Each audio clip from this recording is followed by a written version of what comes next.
Thank you, everybody, for having me today. Can everybody hear me? Yeah. Okay, super cool. I'll show some cool videos in just a little bit, but I just wanted to say, hey, my name is Amir Rubin, and I am a computer engineer, and I helped start a company that uses all the science, engineering, and math to 3D map the world and to create really cool 3D maps of places. And so um, is everyone still there? Yeah, they just, I think, froze. Oh,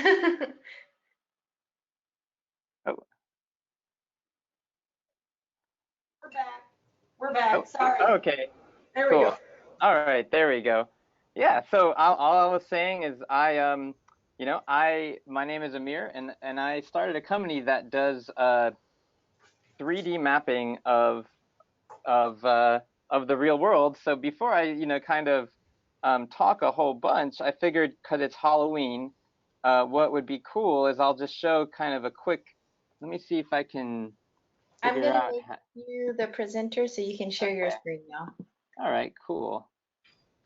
Um, all right. Let me see. Will this give me a minute? Oh, all right. Oh, does everyone see that? No, we're seeing you still. We can see Okay. up at the top. Hang on. Yeah, we got it. We got it. Cool. So since it's Halloween, I wanted to show what I mean by 3D mapping. One of our customers used our 3D mapping device to 3D map an old cemetery, which you can see here. We basically have taken this real life cemetery with all the old gravestones and the trees, and we've put it into a this basically like a video game world. We've basically taken a copy of the real world onto your computer. So that's what we mean when we say 3D mapping. And let's see, here's like another example of a cool museum right near our office. Let me see if let me see how we can. I'm trying to figure out how to do the screen sharing. Sorry, hold on. There should be like a drop-down section that'll let you Oh, pick I different see. things. There There we you go. go. So here you can see we have this really cool looking building, and this is a video of the building, and then once we 3D map it, you can see it's like a 3D video game version of the real world here, which is pretty cool. It is cool. That's awesome. Yeah. What? And so I will go back to let's see, go back to webcam. Is that going to work? Whoop. Oh, you should up your webcam. Are you trying to Oh, stop cool. sharing?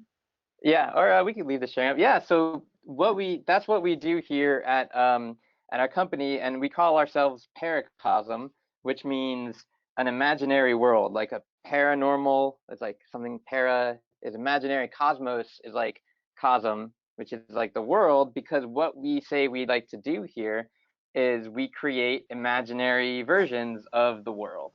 And so we like to call ourselves the Paracosm Parakeets. So we have everything we have is a cool little parakeet logo. And you can see we have parakeet logos everywhere. And then and I was gonna take us for a quick walk through the office so you can kind of see what the inside of a small engineering and technology company looks like. If that sounds fun for everybody. Yeah. Thumbs up. All right. Okay, let's do it. And then I'm gonna just take us on a little walk here. And all right, oh, wait for everything to catch back up. Oh, everyone's still there? Still there? All right, we got it. We're back. Okay. All right. Very cool. So we're just this is our office here, and you can see we have all sorts of spooky Halloween decorations. Everyone is sitting on their desks doing complicated design work. This is a STEM middle school class. So you can see, you can show your calipers. And so this is Conway, and he's doing design work. Those are called calipers, and he takes measurements and does design work in engineering software, CalCAD, that lets us design all these electronic, like this device. And this is a device we build that does the 3D mapping. Cool. Yeah. And so these devices have there's a 3 or 4 different things that go into making the devices. There's the mechanical stuff. So what you saw, Conway had the mechanical program and the calipers, and then there's all the electronics that actually make everything run. And you can see I'm standing here in our electronics lab, and this is what a lot of electronics labs look like. We have buckets full of parts. We have a bench full of circuit boards and electronic testing gear, and we kind of mash it all together into a little device that does the 3D mapping. And then I'll walk us back here to where we actually. This is Scott. This is a class of STEM students. And you can see we build up our units and we calibrate them, and then we stack them up to mail off to customers. And every good tech company has a ping pong table, so we always play ping pong. Well done, bravo. Yeah. Bravo. They like that. They like that. Yeah, that sounds great. And then you can see when people do their engineering and design work, people sit in a conference room, and you can see they review the design. That's called the design review, where we check each other's work. And then here is Mr. Nick and Mr. Delyang and Mr. Jed. Hello. Hi. Hi. And they're writing the software that runs on our device. And you can see here Mr. Nick is working on a cool 3D map. I don't know if you could see what he sees, and you can zoom in a little. Do you see that? They're in Florida. Does everyone see that at all? Is that showing up? Do you see the cars? Yes, we can see it. That's So cool. yeah, you can see this is a 3D map of a street with cars and the sidewalk and the trees. Wow. Yeah, we can see that very clearly. Yeah, and so then we have that, and so that's kind of what and of course we have this is a little drone that we can put our device onto, so it can fly around and do mapping from the air. And so yeah, that's kind of where this is like where the magic happens. It's most of the work in STEM. It's a fun office. It's still quiet. Everyone's at their desk doing work. But what's really exciting is so many different pieces come together. We have what every single person here will say is, we only just wish we paid more attention. Oh, can everyone hear me? Think you're frozen again. Oh, how about now? Oh, good. There. Yeah, we got it. Oh, cool.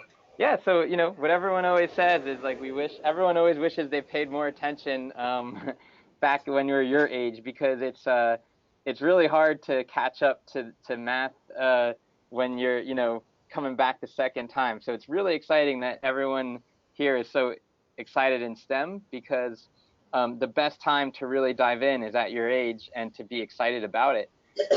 And what really makes everything work is that there's so many different pieces of the puzzle coming together. We met with our mechanical engineering designers. We looked at our electronic design. We looked at our software design systems, and it's actually I think STEM is only, I think it should actually be called STEAM, not STEM, because I think there's also an A for art, because art is such a big part of what we do. You could see, we have our Budgie logo, and then the way we present our software and our product to users to use is a very strict artistic design process. So what's really exciting is how everything comes together to make this magical type of product. And I'll take a quick pause and see if anyone wants to ask a question before we keep talking. What's the question? Okay, come here, darling. What I want you to do is come up to the camera, introduce yourself. Now remember, you've got to speak loud and clear. Come on up to the camera, okay? And introduce yourself, and then ask your question loud and clear. Hi, I'm Jordan. Hey, Jordan. So, like all those apps like Life 360, like Google Maps, so basically, is that kind of what you guys do? Like you guys like scan like Google, or like Google World, I think it is. And, like they scan like houses, like addresses and all of that, and like for like Google Maps and all of that. Yeah, so you're very up to date on everything, on all the new tech. So the short answer is basically yes. And what's special about what we do, though, is we sell our little devices that you saw to anyone who wants to use it for themselves. Ooh. Oh no.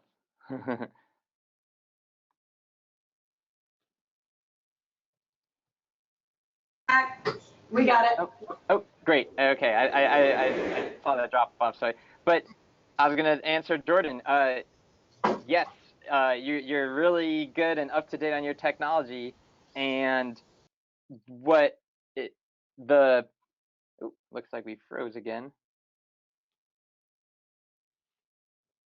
If our camera, Mr. Rubin, if our camera freezes, we can still hear you. Oh, okay, Okay, great. cool. Okay, perfect. And so one of the really cool things about what we do, though, is with Google Maps and Google Earth, for example, you only get to see what Google shows you. So what people like to use Paracosm for is they like to buy our device so that they can do a map of whatever they want, whenever they want. So a lot of people have a job where their job is maybe to build a new parking garage, and they need to, like you saw on Nick's computer just before you saw the cars in the street, sometimes when an architect needs to plan where to put a building, they need a 3D map, and they need it right away, and they need it to know what it looks like before they design their building. So that's the type of people who want to buy our system, is when they want to do the mapping right away in the exact place they want it. And so that's kind of the big difference. So we let people kind of take their own, it's like being able to take your own pictures from your camera. That's what we let people do. And so, but it's very similar to the idea that you see in Google Earth and things like that. Good. Okay. Next question. Okay, come on down. Come on up. Let me make sure we're good. Okay.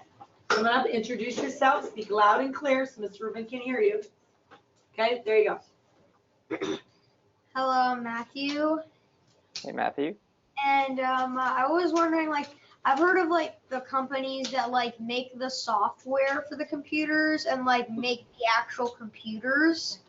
And like, which one? Like, do you make the computers and the software, or is it like you make like one only? So that's a really good question. And the way it almost always works is everyone nowadays kind of does a little bit of everything.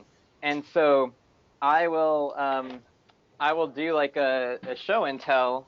I'll go back to our electronics lab so I can answer with the show and tell. So for the mechanical design, the mechanics, we design it and then we 3D print the actual pieces that make up everything. So we go to a place that can do the 3D printing and the plastics. So we design that ourselves and then we get it 3D printed. For the computers, this is the main computer in our system. This is a computer made by Intel. So we go to a website and we just say, okay, we need to buy, 200 Intel computers from you, and it doesn't look like your laptop. It's not like a laptop. This is just like this is like a bare computer circuit board that is meant to be for companies like ours to put into other new products. So we buy these computers from Intel along with other electronics. We have circuit boards like this that we design ourselves and get manufactured, and then we buy this is a laser device that we buy from another company. You could see there's another company's name on it, and so it's yeah, this is pretty cool. It shoots lasers out. It's how we could see in 3D. Our device can see in 3D, and so we buy all these different cameras and sensors and electronics and computers, and there's a word for that. It's called off the shelf, because you buy it just like at the grocery store off the shelf.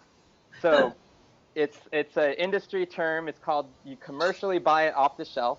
COTS are off the shelf. So we buy a whole bunch of COTS parts, and we do our own custom parts. So we do make our own custom circuits like this, and we build it all up. And then the magic that pulls it all together is the software that we write completely ourselves in our office here. So it's the very long answer to your question, but the short answer is we do a little of everything. We take computers from Intel, we take circuits we build ourselves, and we take software we build ourselves and combine it all together.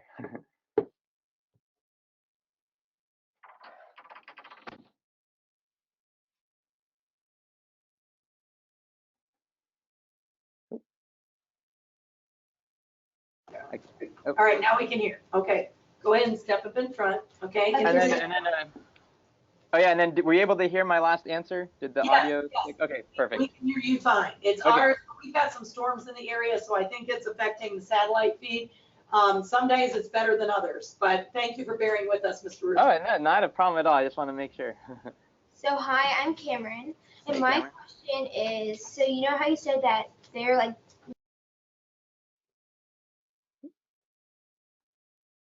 Oh, you froze again. Okay, now I hear you, Cameron. All right. Hold on. Okay, go ahead and Cameron, re-ask your question, honey. so the you know how you said the 3D maps, they look like the video games that we see today. Do they eventually become the video games that we see today? So I use that. That's a good question, Cameron. That is a really interesting question. When we first built our device, I thought it would be really cool for video game companies to. Is everyone still there? Okay. I thought it would be. Oh, okay, you're right. Yeah, I thought it'd be really cool for companies to be able to use our device to map the world and put it into video games as video game levels. But what it actually turns out is making video games is really a different skill set, and it's. Oh, can you still hear me? Mr. Rubin, if I have to refresh it, we can still hear you. I'm just Okay, sorry. Okay, no problem at all. but the answer to your question is we have not had anyone yet use our scan in a video game. And the reason why is because video games, if you've all played them, you know that they need to be really, really fast. And so in order for a video game to be really, really fast, it has to have a really careful decision about how much detail that the video game shows you. So the way your video game is so fast is it's doing a lot of fancy tricks to make the world look really good, but it has to cut a lot of detail out. And when our system does a scan of the real world, we take every detail in, and so we're not fast. Like our 3D map is not fast enough to be used into a video game is the answer. So we haven't figured out how to do it yet, if that makes sense. We have a little too much details that we need to figure out a way to simplify it for it to work in video games. Thank you. Thank you. Okay, who's got another question? Come on, Deborah. I think we should be good. Okay, we're good. Come on up. So far, so good? Good? See me? Yep. Okay. You're good? Go ahead Hi, and my name introduce is yourself. Travis, and my question is, when you made the device where people could make their own 3D maps, did they have to have like some sort of training to use that, or could it just be like they go to a website and then they download it or something? Yeah, that's a really good question. So you have a business-oriented mind, because that's when we have our salespeople sell the system, that's the most common, biggest question we get. And the reason people like to buy our system is because we spent a lot of time writing the software that it only needs to hit one button, start and stop. So you press start, you go for a walk, and then when you're done, you hit stop, and that's it. And so we do give training to make sure people know how to use the software, what to do when things go wrong, what to do in all these different situations. But we try to make it really easy, and a lot of our customers who really want training for things will just pay extra for it.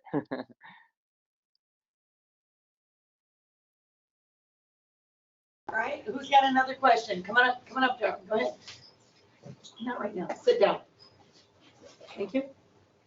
Hello, it's me again. Matthew, I was wondering if like you say a lot of things about computers. Like, do you only make the software for computers, or like also for like iPads and iPhones? Mm-hmm. So that's a really good question. We have a lot of different pieces of software that goes on different devices. So we actually, for example, we also built, separate from anything I've showed you, we've built an app that runs on an iPad that lets you control everything and see your 3D map from your iPad while you use the device. And so we also have iPad apps, we have a web app, we have an app on your desktop, we have software that runs inside the device. So we have the software we write runs everywhere and on everything.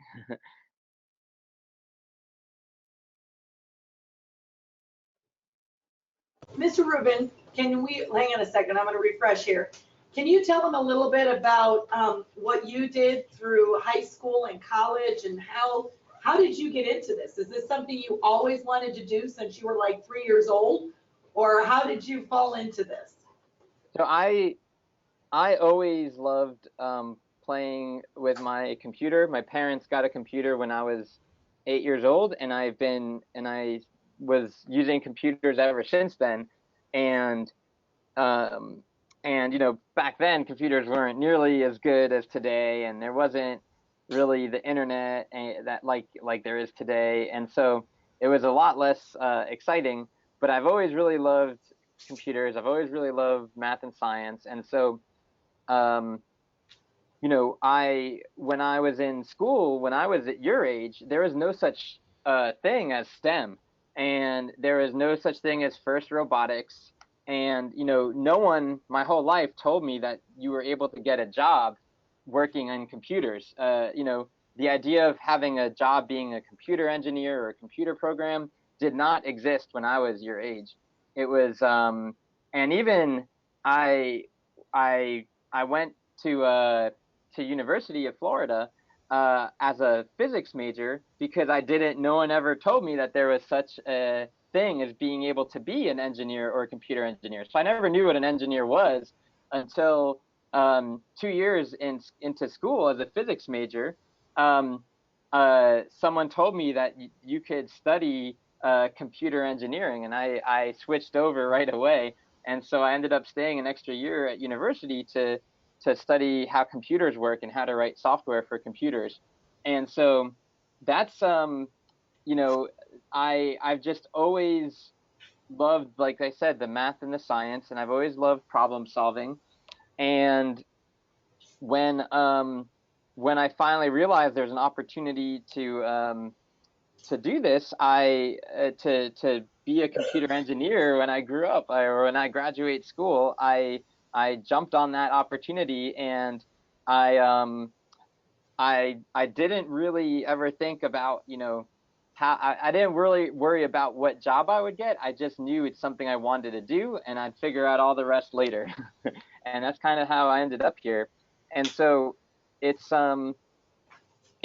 it's a really it's a really rewarding, really fun job, and you get to work on really amazing problems. And what's really cool when you work on technology and science engineering is the work you do instantly spreads to the whole world. So when or to whoever's using your software. But when we um, write, when one of our engineers sitting at their desks is like writing software on their keyboard, or we make a change in our product, that change goes out to all of our customers who are going out and doing really important work with 3D mapping around the world. And so what is really rewarding about the STEM careers is that everything you do will have an impact on how the world works. And so everything, like for example, like we have Google as one of our customers, who they have I think Jordan asked a question about Google Maps and Google Street View. Well, even inside of Google, they use our device when they need to map stuff inside of their data centers. And so they map their data centers with our devices, and their data centers are the computers that run the internet, that run YouTube, that run Gmail, that run Google Maps. And so what's really exciting about STEM as a career, and what makes me really like excited to be part of it, is like everything you build becomes uh, something that people use to work on really important things. So I would have never dreamed that our device would be used by Google to do 3D maps of the server data centers that are the computers running YouTube, the servers running YouTube. And I would never have dreamed that architects would use our device to plan buildings and cities. And so, that is what is really exciting about the career. And it's really only the STEM career is what really lets you have the ability to change the world like this.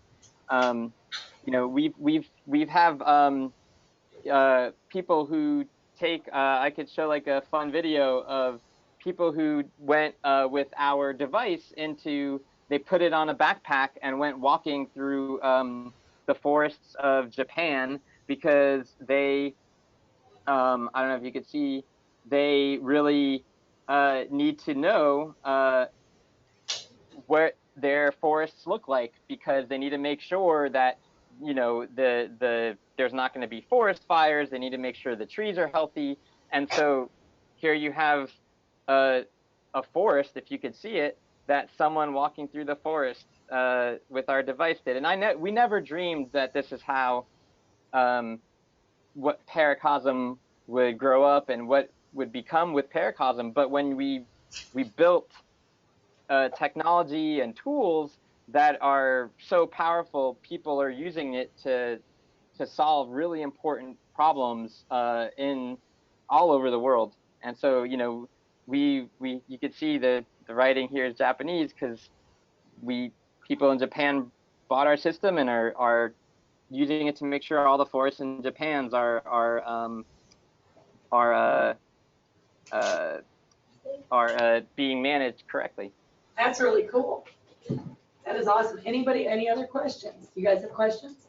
Let me ask you, one thing I wanted to ask you is where did your company start? Was it your idea, Mr. Rubin? Was it a group of people?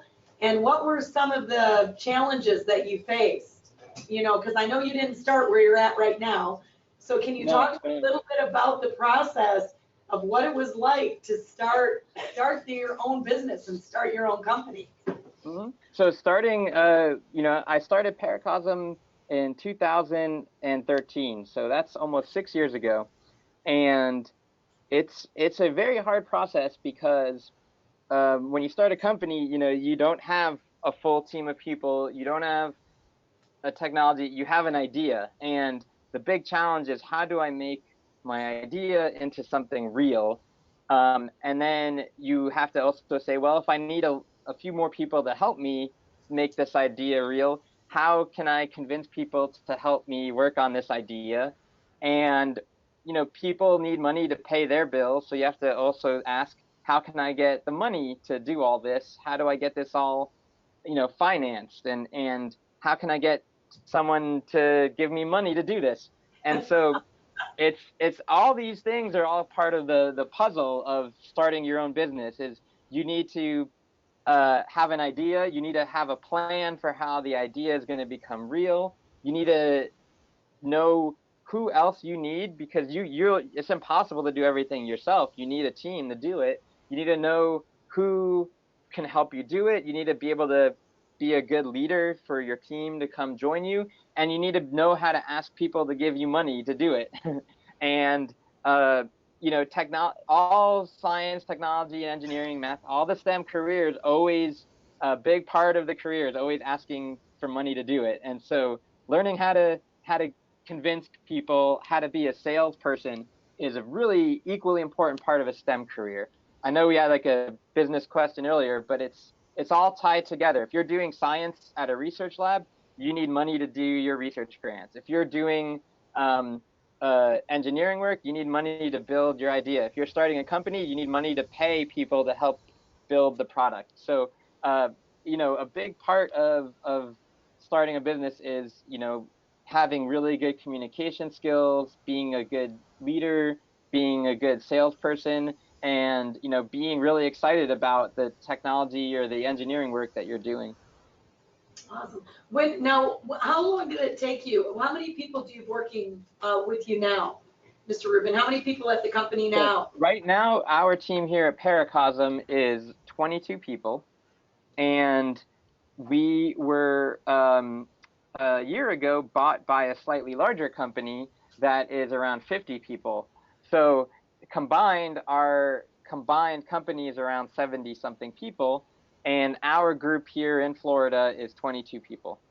Now, what do you mean, because that might be something new for this group. What do you mean bought by? What happened? And so what happened there? And what did that, when they bought you, why did that happen? I mean, is that like off the shelf, that they took you off the shelf? Yeah, exactly. So the way technology and engineering work is when a company builds a really exciting product or really good technology, and they, you know, you see how hard it is, I hope by the tour, but how fun it is to do that.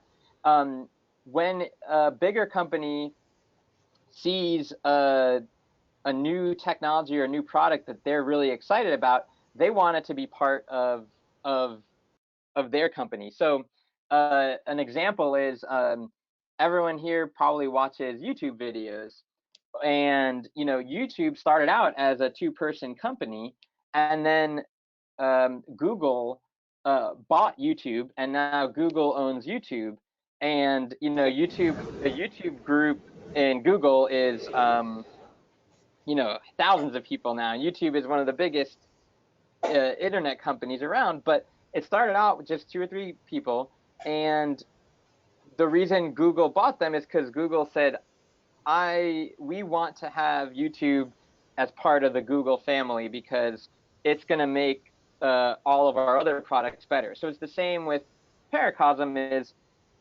There was a company that really wanted to have even better 3D mapping technology inside the same company. And so they bought Paracosm to be part of the company, and combined, we're one of the top 3D mapping companies in the world now. So what is really interesting about technology and engineering is if a big company wants to get a really good technology or a really good product to build its expertise or its capability, it will swallow up a smaller company. And that's what happened for us last year.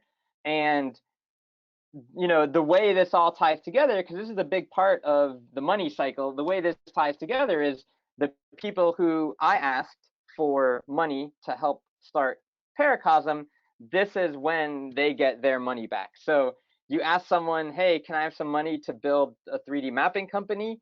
And an investor says, yes, here's the money. Then when a larger company buys up a smaller company, investors get their money back, and everyone's happy.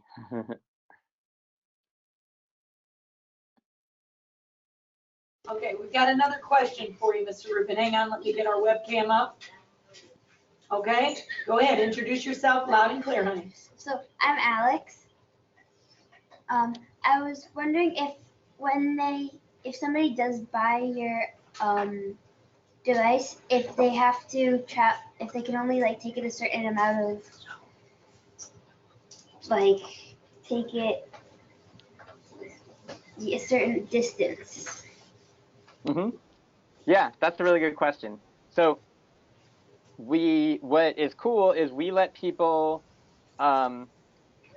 we try to tell people you can use it as much as you want. We don't put any limits on that, but what we tell people, and this is part of the training where we explain to people, is we say try to only use it for 15 to 25 minutes at a time, and then just try to, so if you want to stick it out your car window, if you want to go walk through a forest, if you want to, walk through a building, only really walk or do around maybe, let's say, 20 minutes of 3D mapping. And if you need to do more than that, you can work all day, just do it in 20-minute little pieces. And so that's the only really limit we put on people. And the reason we do that is because the memory of the computer and everything runs out after 20 minutes. So we have to make sure that they don't do too much. But as far as what people have mapped entire airports. They've mapped entire office buildings. They've mapped entire factories, entire forests, entire city blocks. So people have used this over very large to map really large areas.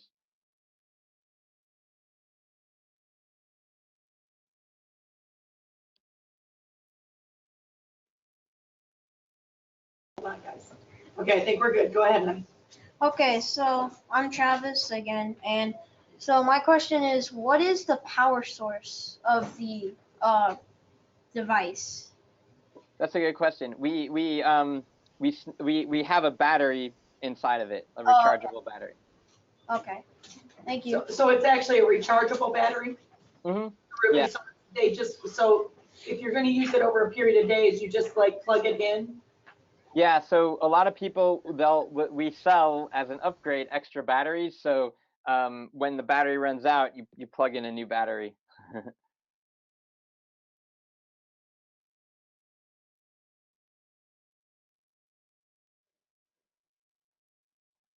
think you're frozen again. Yeah, I think we got it there.